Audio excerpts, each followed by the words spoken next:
திருவள்ளூர் மாவட்டம் திருத்தணியில் பெண்ணை நடு வீதியில் அமர வைத்து சாமியார் ஒருவர் பேய் ஓட்டுவதாக கூறியது பரபரப்பை ஏற்படுத்தியது.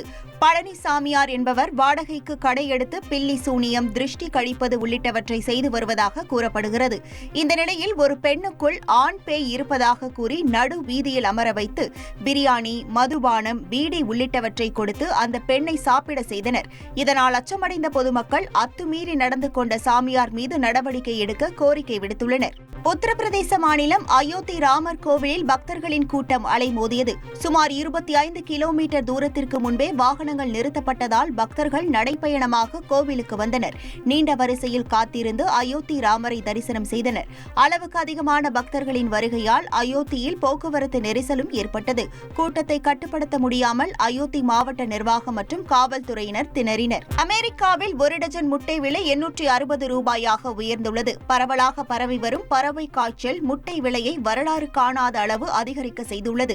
பறவை காய்ச்சல் முட்டை உற்பத்தியை கடுமையாக பாதித்துள்ளது. 2015இல் இதேபோல் பறவை காய்ச்சலால் கோழிகள் எண்ணிக்கை குறைந்தது.